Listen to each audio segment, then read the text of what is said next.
Hello and welcome to the Giro d'Italia 2022 preview. Before we start to talk about the favorite for this year's race, let's take a look at the road. This year's race will start in Budapest, the capital of Hungary, and it won't start off with a time trial like we usually see in Giro d'Italia. The first two stages will be around Budapest before the third stage that is in the southwest of Budapest.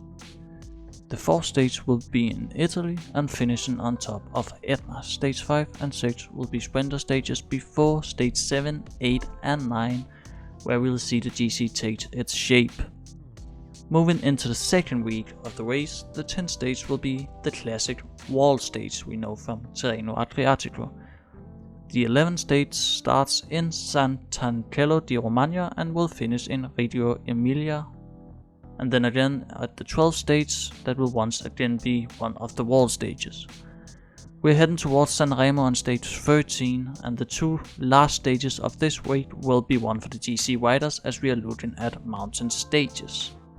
We start week 3 with a mountain stage, and stage 17 is no different. Stage 18 will be the last chance for the sprinters in this race. The last 3 stages of the tour will be 2 mountain stages, and finishing with a time trial in Verona. Now let's talk about the GC favorites. I won't be making a top 5 list or top 10 list this time, simply because there are a lot of riders that can win this tour. I won't say that anyone on this list is the clear favorite, but every one of them could end up in the top 10. Now let's take a closer look. Richard Carapaz. We actually haven't seen so much from Carapaz this year yet. He did manage to get second place in the GC in Volta a Catalunya, which also is the latest race he rode. Ineos comes with a very solid team. Jonathan Castrovedo, Ben Tollett, Jonathan Navarez, Richard Porte, Salvatore Puccio, Pavel Sivakov and Ben Swift. This is a team that is ready to defend the Giro d'Italia victory from last year. Carapaz also won the race back in 2019 when he was on the Movistar team, so we already know that he can ride these races. Obviously he also finished on the podium in the Tour de France and won the Olympic race last year. So Carapaz should at least be one of the favorites for this race. Simon Yates. His best result so far is a second place in the GC in Paris-Nice and of course his stage win on the last stage. He won Vuelta a España back in 2018 and he has won 4 stages in Giro d'Italia and he finished on the podium last year. When it comes to the Grand Tours and Simon Yates, there's something that just clicks. I'm not totally sure if he could go on and win the whole thing, but he should be a contender to do so. João Almeida. He has been so close to the podium the last couple of years with a 4th place and a 6th place. However, this year he is on a whole new team as he enters the role as team captain. And to be fair, I think he could go really far in the GC. UAE is by far the best team on the World Tour right now and he got a really good team behind him. Rui Oliveira, Rui Costa, Alessandro Covi, Davide Formolo and Diego Ulissi. Those will be very important people for Almeida as he takes on the fight for pink. Miguel Angel Lopez. A very good rider, but for a very bad team. Astana has been the worst team so far this season. Miguel Angel Lopez won a stage in the Tour of Alps, but other than that Astana has shown very poor form. On top of that, some of the riders don't even get paid, so the Astana team is in shambles as we move into the first Grand Tour of the year. However, the team for the Giro doesn't look so bad, with the double winner of the race Vincenzo Nibali, Valerio Conti, David de la Cruz, Joe Dombrowski, Fabio Fellini, Vadim Posinski and Howell Tejada. This is a team that screams GC and we should at least see Astana in the top 10 when the race ends. Mikel Landa. Bahrain Victorious come with a very strong team and it looks like Mikel Landa and Pello Bilbao will be the captains with a very strong team behind them. Santiago Biodrago, Domen Novak, Wout Poels, Jasper Sutherland and Jan Tratnik. This team is a very strong contender for the win, and I will be surprised if none of them stands on the podium when the race ends. Romain Bardet. He is starting to get his GC form after he won the Tour of the Alps. Not the strongest team behind him in this one, and that could be a problem. Chris Hamilton and Thymen Arensman is probably the only riders that can help him in the GC. The rest of the team is not mountain riders that can sit with them for very long.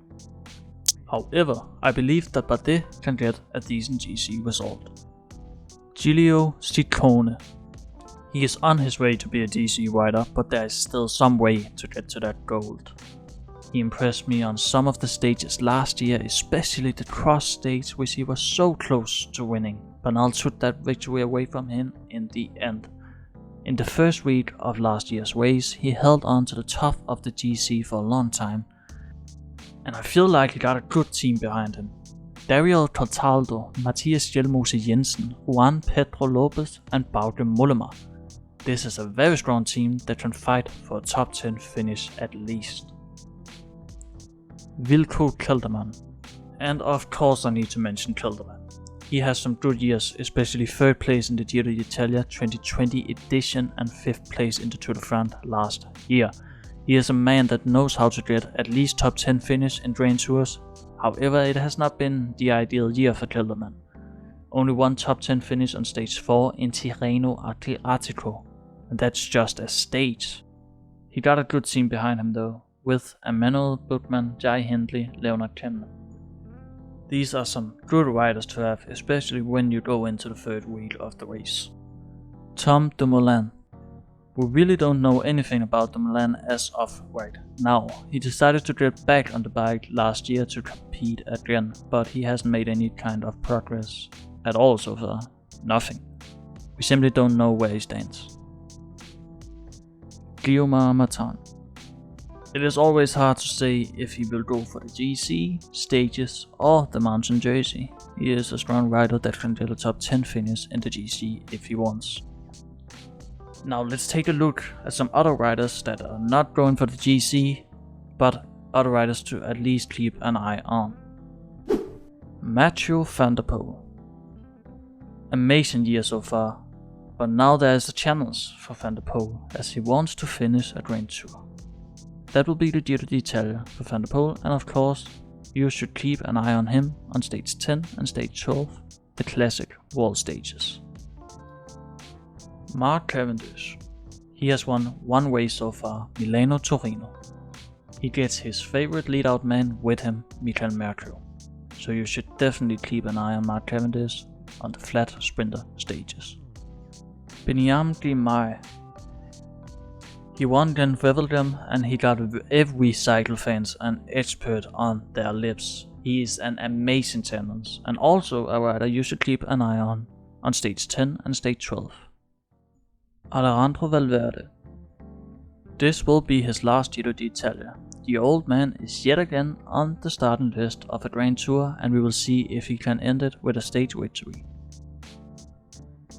Magnus Kort. This is last year's surprise in Vuelta a España.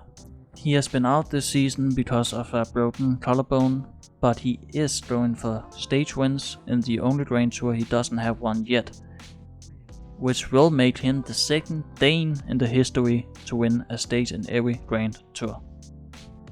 Thank you guys for watching. Feel free to like and subscribe to the channel and leave a comment on who you think will win this year's Giro d'Italia.